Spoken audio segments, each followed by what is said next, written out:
BNP যে রাষ্ট্র চালানোর জন্য লায়ক হয়ে ওঠে নাই, এটার প্রমাণ হইতেছে তারেক রহমানের ঘোষণা, I have a plan. Tarique রহমানের আশেপাশে যারা আছেন, মানে যাদের কাছ থেকে তারেক রহমান বুদ্ধি পরামর্শ নেন আর কি, নেন কিনা জানি না, তাও যদি দিয়া থাকে আর কি, তো যারা তারেক রহমানকে ন্যারেটিভ বানাইতে সাহায্য করে, তারা তারেক রহমানকে আর তার দলকে একেবারে ডুবাইছে। বাংলাদেশের এলিট ইন্টেলিজেন্ট মিডল ক্লাস, এমনকি ওয়েস্ট, তারা এর মধ্যে তারেক রহমান আর বিএনপির ক্যাপাসিটি মাইপা ফেলছে, একেবারে মাইপা ফেলছে। কয় ইঞ্চি ক্যাপাসিটি বিএনপি এখানে ফেল করেছে। আগে আমার অনুমান ছিল বিএনপি এলিট মিডল ক্লাসের ভোট পাবে, আমার এখন মনে হচ্ছে না যে তারা সেটা পাবে। তারেক রহমানের দল যেটাকে তারেক রহমানের স্মার্টনেস ভাবতেছে, সেগুলো একের পর এক ডিজাস্টার হইতেছে, একের পর এক। আমি আজকে কয়েকটা দেখাবো, কেন হইতেছে সেটাও আমি ব্যাখ্যা করব। আর এই প্ল্যানের রাজনীতি যে একেবারে অনাবশ্যক এবং ইমপ্লিমেন্ট করার যোগ্য না, সেটাও দেখাবো। এই প্ল্যানের রাজনীতি যে একজন স্টেটসম্যানের কাজ না, এটাও আমি দেখাবো। আমি আলাদা আলাদা কইরা তাদের নির্বাচনী ইশতেহার নিয়ে এপিসোড বানানো বন্ধ করতেছি না, অলরেডি তো চারটা হয়েছে, দেখেছেন তো ওই কয়টা, ওটা আল্লাহর রাস্তে চলবে। আসেন আল্লাহর রাস্তে শুরু করি তারেক রহমানের ডিজাস্টার গুলা, এবং তারপরে প্ল্যানের রাজনীতি কেন স্টেটসম্যানশিপ না। তারেক রহমান সাংবাদিকদের ডাকিছিলেন না, উডি তো মাহফুজা নামে একটা বক্তব্য দিছিল। আচ্ছা, একটা ইন্টারেস্টিং কথা কই, মাহফুজা নাম, মতিউর রহমান, ছায়ানার উদিসি কি তাদের ভিকটিম হুড নিয়ে কান্নাকাটি করতেছে, আমাকে রে মারিছে, আগুন জ্বালে দিছে, করছে না। যারা কইছিল এরা দুনিয়া উল্টে দিবে সিকুর পাইরা, ওদের জিজ্ঞেস করেন জোকের মুখে কোন নুন পড়িছে। যাই হোক, ওটি মাহফুজা নাম কইতেছে পরিবেশের এত বিপর্যয় হয়েছে যা আমাদের ভূগর্ভস্থ পানি স্তর 80 থেকে 90 গজ নিচে চলে গেছে। এখানে তারেক রহমান মাহফুজা নামকে থামায় বলতেছে না না না না 600 ফিট। শুনেন, আরেকটা হচ্ছে আমাদের আন্ডারগ্রাউন্ড ওয়াটার। জনাব তারেক রহমান সাহেব, আমরা কিন্তু আন্ডারগ্রাউন্ড ওয়াটার উত্তোলন করতে করতে, হ্যাঁ আমরা করেছি, এগ্রিকালচারে অনেক উন্নতি হয়েছে, কিন্তু গ্রাউন্ড ওয়াটার কিন্তু এখন প্রায় 80-90 মানে ইয়ার্ড নিচে চলে গেছে। হ্যাঁ, 600 ফিট। তো আপনি তো আমার চাইতে বেশি জানেন। So we have to address ইট। এবং এই সমস্ত ব্যাপারে আমরা স্বাধীন সাংবাদিকতা এবং আমি নিজে ডেইলি স্টার আপনাকে সর্বরকম সহযোগিতা করব। শুনেছেন তো মাহফুজানন্দ প্রভুপাদ এই নতুন প্রভুর কথা কেমনে আমোদ করে, কইতেছে আপনি আমার চেয়ে বেশি জানেন। আবার শুনেন, গ্রাউন্ড ওয়াটার কিন্তু এখন প্রায় 80-90 মানে ইয়ার্ড নিচে চলে গেছে। হ্যাঁ, 600 ফিট। তো আপনি তো আমার চাইতে বেশি জানেন। সাটার একটা চান্স পেয়েছে তো দিছে চাইটা। তারেক রহমান এত কনফিডেন্ট হয়ে কেমনে কইলো 600 ফিট নামিছে? এটা কি তার সাবজেক্ট? তার সাবজেক্ট তো না, তার সাবজেক্ট হইলো তার একবার দেখে নেওয়া উচিত, তাই না? তার তো ডেটা ভুল। পানির স্তর 600 ফিট নামে নাই, কত ফিট নামিছে সেটা আরেকটু দেখি, আসেন। ঢাকার ভূগর্ভস্থ পানির স্তর 1990-এর দশকে 25 মিটার গভীর থেকে পাওয়া যেত, 10 সালে 60 মিটার, আর 23-24 সালে 85 থেকে 65 মিটার নিচে পাওয়া যাচ্ছে। মানে আগের তুলনায় পানির স্তর অনেক নিচে নামিছে, এটা সত্য। মাহফুজা নাম ঠিক কথাই কইছে, মাহফুজা নাম ঠিক ডেটাই দিছে, তারেক রহমান ভুল কইছে। কিন্তু মাহফুজা রহমান এতই স্যাটপি যে নিজে যে ঠিক কইছে এটা কবিতা। এই জন্যই রাষ্ট্র বিপদে পড়ে। তারেক রহমানের সামনে যায় কবে আপনি আমার চেয়ে বেশি বুঝেন, এটা কইলে যদি একটু সদয় হয় তারেক রহমান। কিন্তু আসলে ওই ঠিক কইছে। প্রত্যেক বছরই ঢাকার ভূগর্ভস্থ পানির স্তর 1 থেকে 3 মিটার নিচে নেমে যেতেছে।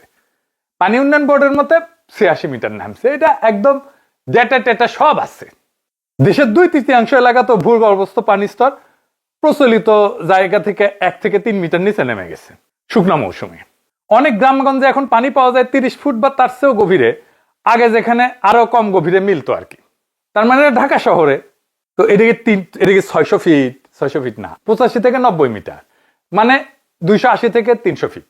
600 ফিট মানে হচ্ছে 183 মিটার। তার মানে ঢাকায় যে সমস্ত জায়গায় ভূগর্ভস্থ পানির স্তর পাওয়া যাচ্ছে সেটা 85 থেকে 90 মিটার গভীরে, যেটা 600 ফিটের অর্ধেকেরও কম, মানে 300 ফিট। 300 ফিট কইতে গিয়া 600 ফিট কইছে।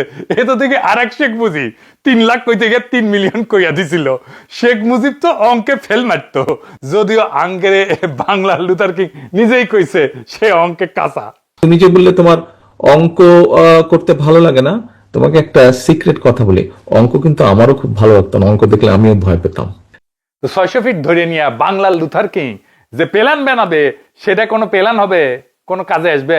আপনারাই কন তো। তাহলে কি প্ল্যান বানাইছে ওই?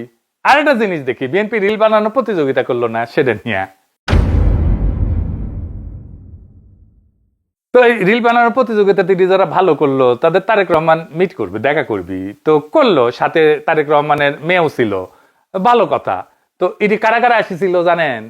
এই মালদা আসিছিল, বিএনপির অনলাইন সিপাল সালার। যারা জামাতকে ভোট দিতেছে প্রবাসী, তাদের সম্পর্কে কি বলে শুনেন, আগে শুনে নেন, তারপরে ওর কথা করছি। কিছু কিছু প্রবাসী দেখলাম যে তারা পোস্টাল ব্যালটে দাঁড়িপাল্লায় ভোট দিছে এবং তারা গণভোটে হ্যাঁ ভোট দিছে। আবার সেই ভোট দেওয়ার ভিডিও তারা ধারণ করে আবার সোশ্যাল মিডিয়াতে আপলোড করছে। তা আমার কথা হচ্ছে যে তারা এত খুশি মনে হেসে খেলে সুন্দর করে যে ভিডিওটা বানায় সোশ্যাল মিডিয়াতে আপলোড করলো, তারা যে নিজের বউকে, যারা প্রবাসী এবং গাড়িপাল্লায় ভোট দিচ্ছেন, তারা যে নিজের বউকে জামাতের আমিরদের কাছে ইজারা দিচ্ছেন, এই বিষয়টা কি আপনাদের মাথায় আছে? শুনেছেন? এটা তারেক রহমান ডেকে নিয়ে গেছে, আবার কইছে তার কন্টেন্ট নাকি দেখে, তার মুখেই শুনেন। আমার আজকের এক্সপেরিয়েন্সটা অনেক ভালো।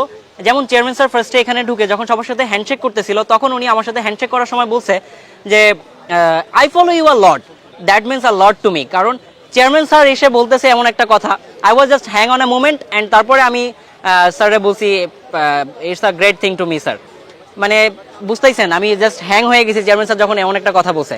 তার মানে সে যে ইতরামি করে সেটা তারেক রহমান জানে, যাই নাই তার মতো ইতরকে ডাকিছে, কনফার্ম করছে তার ইতরামি দেখে তারেক রহমান আর পছন্দ করে। তারেক রহমানের ইতরামি পছন্দ, ইতরদের পছন্দ, কারণ তারেক রহমান ইতরদের গডফাদার।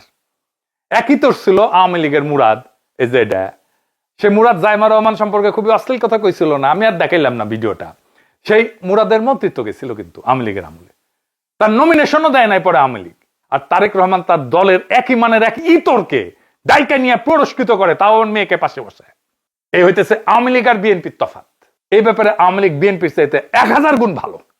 সি সি সি তারেক রহমান সি। চান্দাবাজ ধান্দাবাজ এদের তো আশ্রয় দিতেছেনি, ইতরদের গডফাদার হইতে হবে আপনারে। যাই হোক, সেই রিল মেকারদের নিয়ে বৈশা তারেক রহমান বলতেছে দক্ষিণ কোরিয়া কন্টেন্ট মেক করে $12 বিলিয়ন আর্ন করেছে। শুনেন। আপনার জানা আছে সাউথ কোরিয়া খুব সম্ভব গত বছর কন্টেন্ট মেকিং থেকে কত আর্ন করেছে? $12 বিলিয়ন। শুধু আইটি কন্টেন্ট মেকিং থেকে $12 বিলিয়ন একটা সাবজেক্ট থেকে। মানে একটা জ্ঞানের কথা কইছে, ডেটা কইছে, ডেটা করলে জ্ঞানের কথা মনে হয়, প্রচুর জানে মনে হয়। তাই রহমান কন্টেন্ট ক্রিয়েটারদের সাথে বসবেন, কন্টেন্ট ক্রিয়েটারদেরকে চমকাই দিতে হবে কিছু কুইয়া, তাই কিছু ডেটা লাগবে, কিছু ভালসুনকে বসে দিছে, এই ডেটা এনে দিছে গুগল টুগল কইরে আর কি। 600 ফিটের মতো, ওই যে 600 ফিটের ডেটা দিছিল না উনকা। তো কোরিয়ান কন্টেন্ট বলতে কি রিলস আর ইউটিউব বুঝাইছে না। দক্ষিণ কোরিয়া কন্টেন্ট এটা সাংস্কৃতিক কন্টেন্ট, এটারে বলে কে কন্টেন্ট। এর মধ্যে আছে music, movie, games, animation, broadcasting, advertising এবং ক্যারেক্টার কন্টেন্ট, মানে যেগুলো অ্যানিমেশন কন্টেন্ট ইত্যাদি, নলেজ এবং আইটি সব এটার মধ্যে। এমনকি ওয়েবটুনও আছে। এই সব মিলা বিশ্বব্যাপী রপ্তানি থেকে আয় করছে এত টাকা, $12 বিলিয়ন। এটা দেখেন, এটা দেখাইছে। এই যে এর উপরে আরো অনেক দেশ আছে, ফ্রান্স আছে, ইত্যাদি আছে। এটা রিলস আর ইউটিউবের আয় না। কে কন্টেন্ট কোরিয়াতে গাড়ি, শিপ বিল্ডিং এর মতো একটা স্ট্র্যাটেজিক সেক্টর, আলাদা মন্ত্রণালয় আছে, বাজেট আছে, এক্সপোর্ট টার্গেট আছে। এখানে কোরিয়া ক্রিয়েটিভ কন্টেন্ট এজেন্সি বলে একটা জিনিস আছে, কেন্দ্রীয় ভূমিকা রাখে। তারা ফান্ডিং করে, ইনকিউবেশন করে এবং ওভারসিজ মার্কেট অ্যাক্সেসের জন্য কাজ করে। এইখানে এই কালচার কে কন্টেন্ট হচ্ছে রাষ্ট্রীয় সম্পদ। এইটার আবার একটা স্পিল ওভার ইন্ডাস্ট্রি আছে, মানে এইটা দেখে দেখে অন্য ইন্ডাস্ট্রিগুলোতে যেটা ইফেক্ট পড়ে, যেটার মধ্যে ফ্যাশন আছে, কসমেটিক্স আছে। এই জন্যই জানি এই ইকোনমি সম্পর্কে আর কি। আমার একটা ট্রেনিং হয়েছিল যে আমার হয়েছে যন্ত্রণা, আমার আবার জাস্টিফাই করে দেওয়া লাগে কই থেকে জানিছি এইসব। আমি এসব কইলে বিএনপির ভালচুনগুলো আইসা কয় আমি নাকি সব জানতা। ওই তো আশেপাশে সব মূর্খসোদাদেরকে দেখে, তাই ওই ভাবে ওদের মতো সবাই মূর্খসোদা। যাই হোক, এবারে আসেন দেখি কেন তারেক রহমানের প্ল্যানগুলো ডিজাস্টার হইতেছে। তার যে সমস্ত স্পেকটাকল করার চেষ্টা করতেছে সেগুলো সবগুলো ডিজাস্টার হইতেছে। আসেন দেখি। বিএনপির বুদ্ধিজীবীদের একটা জায়গা আছে অনলাইনে, জানেন না? এই যে এটি বিএনপির সব প্ল্যানের মাস্টারদের পাবেন আর কি, কারা প্ল্যান গুলা করিছে। আমি একটা এক্সাম্পল দেখাই, যারে দেখাবো সে হেলথ নিয়ে প্ল্যান করিছে। হ্যাঁ আমি জানি, মানে অনেকের মধ্যে একজন, সে না একা না, প্রফেশনালি সাকসেসফুল সিঙ্গাপুরে কাজ করে, অ্যাসোসিয়েট প্রফেসর বোধহয়, পুরাই একটা এডুকেশন, ব্রেনটা ভরা, ব্রেইনফুল পার্সন। কিন্তু দেখেছেন তো কি স্বাস্থ্য ফেলান বান আছে, দেখেছেন 180 দিনের মধ্যে কি কি করবে করছে। এর আগে ও কি করছে শোনেন, তারপরে বুঝবো যে আসলে কেন ওরা ভুল করিচ্ছে আর কি। আসেন তারপরে সমস্যাটা করছি শুনেন। আমার মিনিস্ট্রি অফ হেলথে একজন ডাক্তারও নাই। মিনিস্ট্রি অফ হেলথ ডাক্তার না, সরি, একজনও হেলথের ব্যাকগ্রাউন্ড নাই। মানে আমি কথাটা একটু এক্সাজারেট করলাম, একজনও নাই হয়তো ব্যাপারটা তা না, হয়তো একজন আছে। বাট হওয়ার কথা তো ছিল সবাই হেলথ ব্যাকগ্রাউন্ড। আমি বলছি না তাকে ডাক্তার হতে হবে, কিন্তু তার হেলথ সম্পর্কে তো জানতে হবে। তুমি সচিবের খবর নাও, আমি জানি না উনি কে, ওনার নামও আমি জানি না, কোন ব্যাকগ্রাউন্ড থেকে জানি না। আমি তোমাকে গ্যারান্টি দিতে পারি he is not from health background. সে এমন একটা ব্যাকগ্রাউন্ড, সে জীবনে কোনোদিন হেলথ চালায় না। শুনেছেন তো, মনে হইতেছে না বাস চমৎকার কথা। তো মন্ত্রণালয়গুলো চালাবে তো সাবজেক্টের লোকেরা, স্বাস্থ্য মন্ত্রণালয় ডাক্তার, গণপূর্ত সিভিল ইঞ্জিনিয়ার, ফিনান্স চালাবে ইকোনমিক্সরা, তারপরে ফিনান্সের লোকেরা, অ্যাকাউন্টিং এর লোকেরা, জনপ্রশাসন চালাবে এইচআর এর লোকেরা, প্রতিরক্ষা চালাবে আর্মি জেনারেল, স্বরাষ্ট্র চালাবে পুলিশের লোক, তাই না? এরা রাষ্ট্র আসলে কি, রাষ্ট্র কেমনে চলে এটাই বুঝতে পারেনি, জানেও না। রাষ্ট্রকে কর্পোরেশন ভাবিছে। ব্যুরোক্রেসি আসলে কি করে, ব্যুরোক্রেসির কাজটা কি, এটা আগে পরিষ্কার হওয়া দরকার। আসেন এটা বুঝে দেখি।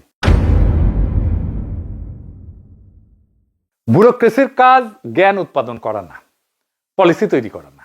ব্যুরোক্রেসির কাজ জ্ঞানকে শাসনযোগ্য কাঠামোর রূপ দেওয়া, দুটো এক জিনিস না। এটা গুলে ফেললে বিপদ। ব্যুরোক্রেসিতে বরং সাবজেক্ট এক্সপার্ট থাকা উচিত না।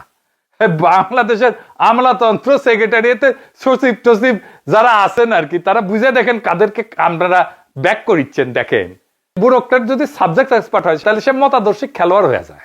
সে ডেটা শুনবে না, কারণ সে নিজে জানে তো। সে কনসালটেশনকে দুর্বল করে ফেলবে, সে ভিন্ন মতকে থ্রেট ভাববে।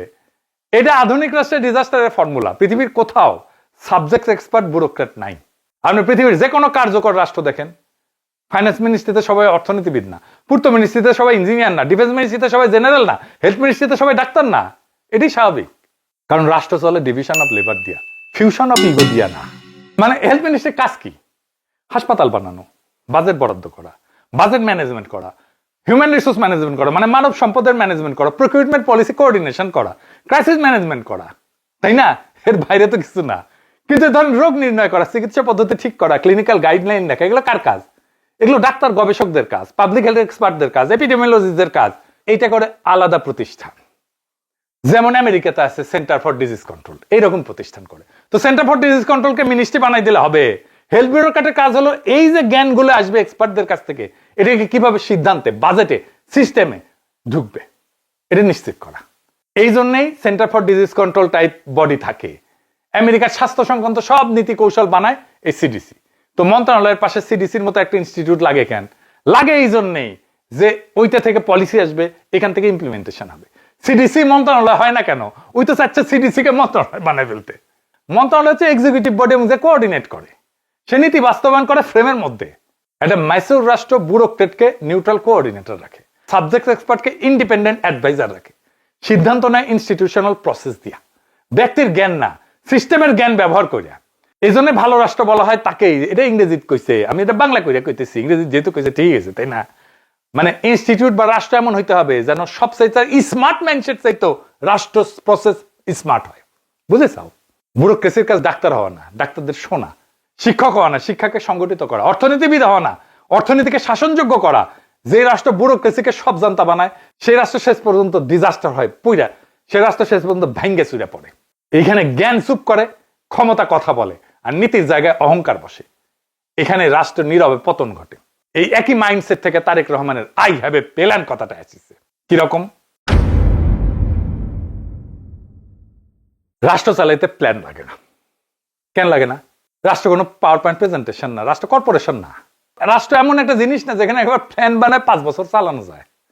এখানে মেলা ভ্যারিয়েবল কাজ করে, মেলা, জাতীয়, আন্তর্জাতিক, পরিবেশ, পৃথিবী, সবকিছু মিলে অসংখ্য ভ্যারিয়েবল, যেটা প্রতি মুহূর্তে চেঞ্জ হয়। আপনি দেখতেছেন না? মানে আমার রাষ্ট্র কেমন চলবে, এটা আমেরিকা কি করতেছে সেটার উপরে ডিপেন্ড করে আমার প্ল্যান বলতে যাবে। তো ট্যারিফ বদলে দিল, আমার সবকিছু প্ল্যান চেঞ্জ হয়ে যাবে। একটা নতুন ইনোভেশন হইলো, সব প্ল্যান চেঞ্জ হয়ে যাবে। আর্টিফিশিয়াল ইন্টেলিজেন্স আসলো, সব প্ল্যান চেঞ্জ হয়ে যাবে। আমি কখনোই আগের প্ল্যানে রাখতে পারবো না। একটা দেশে একটা যুদ্ধ লাগলো, সব প্ল্যান চেঞ্জ হয়ে যাবে। এমনকি কর্পোরেশনও কোনো প্ল্যান এইভাবে 1 বছরের প্ল্যান করে এক্সিকিউট করা যায় না। প্ল্যান একটা সর্বোচ্চ অনুমান, আর এই অনুমান তখনই ভেঙে পড়ে যখন বাস্তবতা বদলায় যায়। প্ল্যান ধরে নেয় ভবিষ্যৎ জানা, কিন্তু ভবিষ্যৎ জানা থাকে না, এটাই বাস্তবতা। আর প্ল্যান এভাবে করা যায় না, কারণ রাষ্ট্রের বাইরে থেকে, রাষ্ট্র কাঠামোর বাইরে থেকে, ব্যুরোক্রেসির বাইরে থেকে আমি আমার রাষ্ট্রের, বাংলাদেশ রাষ্ট্রের শক্তি দুর্বলতা এগুলো কিছুই জানি না। আমি আমার ব্যুরোক্রেসি কতটুকু পাওয়ারফুল সেটা জানি না, কতখানি এফিসিয়েন্ট সেটা জানি না, কতখানি দক্ষ সেটা জানি না। তো আমি এমন একটা জিনিসের উপরে বৈশাখ প্ল্যান করতেছি, জানি না যে আমার প্ল্যানটা এক্সিকিউট করবে তার শক্তিটা কেমন। কোম্পানি জানে, কারণ কোম্পানি তো রিক্রুট করে। তারেক রহমান তো রিক্রুট করেনি সচিবদেরকে, সে তো জানে না রাষ্ট্রের রিসোর্স কতটা গভীর, কোন স্ট্র্যাটেজিক এগ্রিমেন্ট আছে কিনা। আজকে যে মিত্র রাষ্ট্রের, কালকে সে শত্রু হয়ে যাবে। আজকে যেটা বাজার, কালকে সেখানে নিষেধাজ্ঞা বসবে। আজকে যে প্রযুক্তি, কালকে সে অপ্রাসঙ্গিক হয়ে যাবে। প্রত্যেক দিন নতুন কন্ডিশন তৈরি হয়, যুদ্ধ, ভাইরাস, মহামারী, মুদ্রাস্ফীতি, জলবায়ু সংকট, আর্টিফিশিয়াল ইন্টেলিজেন্স, সামাজিক বিস্ফোরণ। এই দুনিয়ায় আগাম প্ল্যান কাজ করে না, করবে না। জোর করে এইভাবে প্ল্যান কাজ করানো যায় না। তাহলে প্রশ্নটা পরিষ্কার, রাষ্ট্র চালাইতে তাহলে কি লাগে? রাষ্ট্র চালাইতে লাগে ডক্ট্রিন, যে আমি কিভাবে সিদ্ধান্ত নেব, কিসের ভিত্তিতে সিদ্ধান্ত নেব, সেটারে বলে ডক্ট্রিন। আমার ওইটা জানা থাকতে হবে। লাগে ইনস্টিটিউশনাল ইন্টেলিজেন্স, লাগে অ্যাডাপটিভ ক্যাপাসিটি, ফ্লেক্সিবিলিটি লাগে। প্ল্যান কি বলে, বলে আমরা কি করব, আর ডক্ট্রিন কি বলে, কিভাবে সিদ্ধান্ত নেব। প্ল্যান সবসময় স্থির, ডক্ট্রিন জীবন্ত। ডক্ট্রিন মানে পরিবর্তনের ভেতরেও দিক না হারানো, পথ না হারানো। ডক্ট্রিন মানে কনফিউশনের মাঝে সিদ্ধান্ত নেওয়ার নীতি। আজকের বাস্তবতায় ডক্ট্রিন আজকের সিদ্ধান্ত নেয়, কালকের বাস্তবতায় কালকের সিদ্ধান্ত নেয়, কিন্তু একই নৈতিক প্রাতিষ্ঠানিক মেরুদণ্ডের উপর দাঁড়ায়। ডক্ট্রিন অ্যান্ড ইনস্টিটিউশনাল ইন্টেলিজেন্স আর অ্যাডাপটিভ ক্যাপাসিটি, তিনটে জিনিস লাগে। শক্ত রাষ্ট্রের হাতে প্ল্যান থাকে না, শক্ত রাষ্ট্রের হাতে থাকে ডিসিশন মেকিং গ্রামার। এই গ্রামার শেখায় কখন অপেক্ষা করতে হবে, কখন ঝুঁকি নিতে হবে, কখন পিছাইতে হবে, কখন আঘাত করতে হবে, কখন চুপ থাকে সবচেয়ে শক্তিশালী সিদ্ধান্ত। দুর্বল রাষ্ট্র প্ল্যান বানায়। এই রাষ্ট্রের প্ল্যানিং এর, দীর্ঘমেয়াদী প্ল্যানিং এর বিষয়টা আসিছিল কমিউনিস্ট রাষ্ট্র থেকে, সোভিয়েত ইউনিয়ন থেকে আসিছিল, স্ট্যালিন করেছিল। এটা স্ট্যালিনের 5 সালা পরিকল্পনা ছিল, 5 বছর প্ল্যান করিত। এই যে 19বিংশ শতাব্দীর কথা, আগের শতাব্দীর কথা, ওর পরে 100 বছর পার হয়ে গেছে দুনিয়া। ওই সময় রাষ্ট্র ছিল খুব দুর্বল, সোভিয়েত ইউনিয়ন। সেই জন্য দুর্বল রাষ্ট্র প্ল্যান বানায়। রাষ্ট্র যত শক্ত রাষ্ট্র জাজমেন্ট তৈরি করে, কারণ প্ল্যান ব্যর্থ হইলে রাষ্ট্রই ভেঙে পড়ে। ডক্ট্রিন থাকলে রাষ্ট্রের রূপ বদলায় কিন্তু ভাঙে না। এই কারণে ইতিহাসে টিকে থাকে তারা। সোভিয়েত ইউনিয়ন এই দীর্ঘমেয়াদী প্ল্যান করতে করতে করতে করতে করতে করতে ভেঙেই গেল, দেখেছেন? এটাই এই প্ল্যানিং এর, রাষ্ট্রীয় প্ল্যানিং এর এটা প্রবলেম। আপনি দেখেন তো, আমেরিকার কোনো প্ল্যান আছে? 1 বছর আগে জানতেন যে এরকম আইস এসে এরকম ব্যাপার করবে? আপনি জানতেন যে এসে ভেনেজুয়েলা এরকম করবে, গ্রিনল্যান্ড নিয়ে এরকম করবে, এটা জানতেন? কিন্তু এই ডক্ট্রিন ছিল যে গ্রিনল্যান্ড নিয়ে তাদের একটা সিদ্ধান্ত নিতে হবে। কি সিদ্ধান্ত নিতে হবে সেই ডক্ট্রিন তাদের আছে, সে চিন্তা তাদের আছে, কিন্তু এই প্ল্যানটা কিন্তু এখনই হবে সেই প্ল্যান ছিল না। রাষ্ট্র এভাবে নিজের ভবিষ্যৎ বানাইতে পারে না। রাষ্ট্র অনিশ্চয়তার ভেতরে চলার ক্ষমতা তৈরি করে, এটাই রাষ্ট্র। আর সেই ক্ষমতার নাম হইতেছে ডক্ট্রিন, ইনস্টিটিউশনাল ইন্টেলিজেন্স আর অ্যাডাপটিভ পাওয়ার। 3টা জিনিস মাত্র। তাই প্ল্যান না, ক্ষমতা। দর্শনের ভাষায় রাষ্ট্র এমন কিছু না যেটা নির্দিষ্ট শেষ লক্ষ্য ধরে ধাপে ধাপে ধাপে ধাপে আগানো যায়। রাষ্ট্র মানে বৈধ কর্তৃত্ব প্লাস অনিশ্চয়তা। প্ল্যান ধরে নেয় অনিশ্চয়তা নিয়ন্ত্রণে আছে, কিন্তু রাষ্ট্রের কাজই হচ্ছে অনিশ্চয়তার ভেতরে শাসন করা। এইখানে প্ল্যানটা ভেঙে পড়ে। ধরেন আপনি ক্ষমতা আসলেন, আপনার নির্বাচনী প্ল্যানে লেখা ছিল ব্যুরোক্রেসি কাজ করবে, ইকোনমি ঘুরে দাঁড়াবে, আপনি পলিসি পাল্টাইতে পারবেন, আপনি চুক্তি বদলাইতে পারবেন, ব্যুরোক্রেসি এফিশিয়েন্ট, ফাইল ঠিক মতো চালায় চলে, ঘুষ ছাড়াই, মিড লেভেল অফিসাররা দক্ষ। আপনি এসে দেখলেন যে ইকোনমি ধারণার চেয়ে তো দুর্বল, রেভিনিউ লিকেজ সর্বত্র। কি করবেন? এরশাদ হটার পরে শাহাবুদ্দিন রে আমরা তত্ত্বাবধায়ক সরকারের প্রধান বানাইছিলাম 90-এ।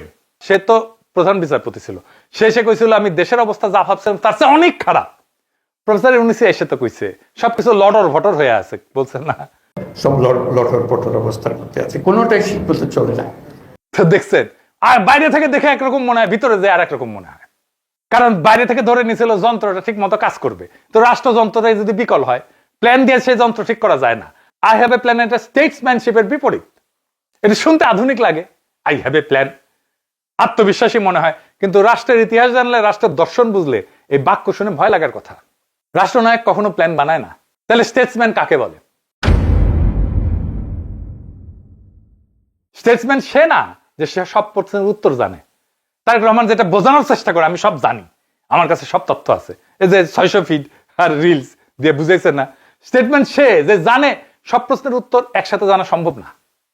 সে নিজেকে এক্সপার্ট ভাবে না, সে নিজেকে প্ল্যানার ভাবে না, সে নিজেকে সিস্টেমের উপরে দাঁড় করায় না, সে নিজেকে দেখে ইনস্টিটিউশনাল ইন্টেলিজেন্সের রক্ষক এই হিসাবে। সে যখন বলে আই হ্যাভ এ প্ল্যান, সে আসলে বলতেছে রাষ্ট্র আমার মাথার ভেতরে, জটিল বাস্তবতা আমার নকশায় ধরা পড়বে, আমি সব পথে বেশি বুঝি। এটা রাষ্ট্রনায়কত্ব না, এটা চিফ প্ল্যানার সিনড্রোম। রাষ্ট্রনায়ক আর রাষ্ট্রের চিফ প্ল্যানার এক জিনিস না। পরিকল্পনা মন্ত্রণালয়ের প্রধান না সে, এনে বিপদ। আধুনিক রাষ্ট্র কি শেখায়? আধুনিক রাষ্ট্র একটা কথা পরিষ্কার জানে, সিস্টেমটা এমন হইতে হবে যেন সবচেয়ে বুদ্ধিমান মানুষ, দেশের সবচেয়ে বুদ্ধিমান মানুষটার চাইতে সিস্টেম বেশি বুদ্ধিমান হয়। কারণ মানুষ ভুল করে, মানুষ অহংকারী হয়, মানুষ নিজের প্ল্যানের প্রেমে পড়ে যায়। ভালো সিস্টেম ভুল ধরতে পারে, নিজে ঠিক করতে পারে, নিজেকে নিজে ঠিক করতে পারে, প্রয়োজনে নেতার বিরুদ্ধে দাঁড়াইতে পারে। এটাই সবচেয়ে বড় সমস্যা যে তারেক রহমান স্টেটসম্যান না হইতেছে, প্ল্যানার হইতে চাইতেছে। সে বলতে পারতো আমি প্রতিষ্ঠান শক্ত করব, আমি সিদ্ধান্ত ব্যক্তির হাতে থেকে বের করব, আমি প্রতিষ্ঠানটাকে শক্তিশালী করব, ইনস্টিটিউশন গুলোকে দাঁড় করাবো, আমি এমন রাষ্ট্র বানাবো যেটা আমাকে ছাড়াও চলবে। কিন্তু সে বলতেছে আই হ্যাভ এ প্ল্যান। এই বাক্যের রাষ্ট্র ছোট হইতে হয়, নেতা বড় হয়। আর ইতিহাস বলে যখন নেতা বড় সেখানে রাষ্ট্র দুর্বল। রাষ্ট্র কোনো প্ল্যানার নেতা সহ্যই করতে পারে না, এটা ফিট করে না রাষ্ট্রের সাথে। কারণ প্ল্যান ব্যর্থ হইলে সংশোধনের জায়গা থাকে না, ভিন্ন মত শত্রু হইয়া যায়, সিস্টেম চুপ করে থাকে, ক্ষমতা কথা বলতে শুরু করে। এটাই স্বৈরাচারের প্রথম ধাপ। রাষ্ট্র চালানো মানে নকশা আঁকা না, রাষ্ট্র চালানো মানে সবসময় অনিশ্চয়তার সাথে সহাবস্থান। এটা মাথায় রেখেন। রাষ্ট্র মানেই অনিশ্চয়তা, সারাক্ষণ, সব সময়, প্রত্যেক মুহূর্তে অনিশ্চয়তা। আপনার কোনো প্ল্যান কাজ করবে না, এটাই রাষ্ট্র। যে নেতা বলে আমার প্ল্যান আছে, সে রাষ্ট্রকে নিজের মাথার ভিতরে বন্দি করে ফেলে। আর এই মাথা ভুল করলে রাষ্ট্র পড়ে যায়। তাই বলতেছে তো লোকজন তারেক রহমান দেশকে বাঁচাবে, একজন মানুষের উপরে দেশ টিকে থাকবে, দেশ এত ফেল না। তো হে বিএনপি বুঝে গেছে যে ভোটে জিতবি না, কান্নাকাটি করিচ্ছে, ভোটের জন্য কি কান্নাকাটি করিচ্ছে দেখেন। আপনাদের হাতে বলছি একটা বারের জন্য আমার বাবাকে, আমার রাজনৈতিক বাবাকে একটা বারের জন্য আপনারা সুযোগ দিবেন। আপনাদের কাছে একটা বারের জন্য একটা ভোট দিতে চাই। একজন মানুষকে কিন্তু ভোট দেবেনি, আপনারা জানাই চাই। ভোট কিন্তু করে রাখতে পারবেন না। এই কাঠগড়াদের উন্নয়নের জন্য, ফকিপুরের উন্নয়নের জন্য আপনাদের কাছে আমার বাবার কথা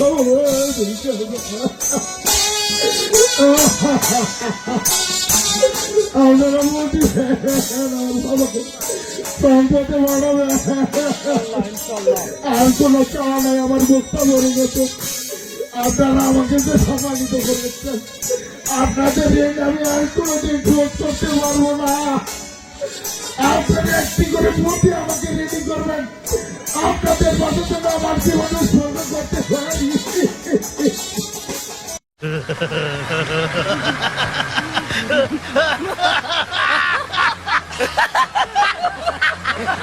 এডিটে সাহেব, আপনি মানুষ ভালো না, এই কান্দনের পরেও হাসি দিলেন।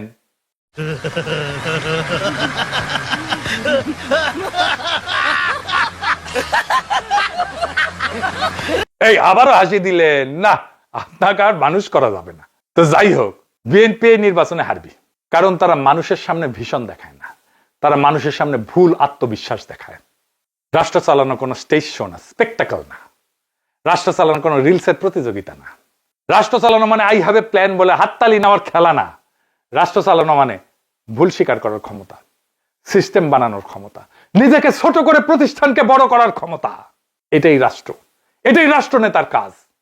বিএনপি আজকে যা করতেছে, তারেক রহমান যা করতেছে, ওইটা রাষ্ট্র নির্মাণের কাজ না, ওইটা ক্ষমতা দখলের সাইড প্রেজেন্টেশন। আর এলিট বলেন, মিডল ক্লাস বলেন, এডুকেটেড সোসাইটি বলেন, পশ্চিম বলেন, সবাই এক জিনিসটা আগে বোঝে, যে দলের নেতা ডেটা ঠিক মতো বলতে পারে না, মোতায় রাখতে পারে না, সে দলের মেধা নাই, চাটুকারিতা দিয়া চলে। যে দলের প্ল্যানার মানে নিজের মাথা, সে দল ক্ষমতায় গেলে রাষ্ট্রকে জিম্মি করে ফেলবে। এরা নির্বাচন যাইতে পারে, প্রচারণা চালাইতে পারে, এবং আমি মনে করি ধানের শেষ এবার ভালো করবে, অনেক ভালো করবে। গত নির্বাচনের চাইতে 20 গুণের মতো বেশি সিট পাবে। গত নির্বাচনে তো 5টা পেয়েছিল, তাই না? তো তাহলে 20 গুণ হলে কয়টা হয় হিসাব করে নেন। বিএনপির রাষ্ট্র চালানোর কোনো ক্ষমতাই নেই, ওদের ওই হ্যাডমই নাই, রাষ্ট্র বুঝেই না। রাষ্ট্র যে বিচক্ষণতা দিয়ে চলে, যে ইন্টেলিজেন্স দিয়ে চলে, সে বিচক্ষণতা পুরা বিএনপির সিস্টেমের মধ্যে নাই। সেজন্য ওইখানে বাংলাদেশের ভবিষ্যৎ নাই। আজ থেকে মনে রাখবেন, বিএনপির সমস্যা ইস্তেহার না, বিএনপির সমস্যা তারা এখনো রাষ্ট্র শেখে নাই, তারা রাষ্ট্র বোঝে নাই, রাষ্ট্র কেমনে চলে কেমনে চালাইতে হয় সেটা জানে না। তারা নির্বাচনে শুধু অংশ নেয় কিন্তু ভবিষ্যৎ বানায় না। আমরা সেই ভবিষ্যৎ বানাবো, সেই ভবিষ্যতের পথে যাত্রা শুরু হবে 12ই ফেব্রুয়ারি নির্বাচনের মধ্যে দিয়ে। সেই দিন আমরা বাংলাদেশের জনগণকে আবার বিজয়ী করব ইনশাল্লাহ। ইনকিলাব জিন্দাবাদ।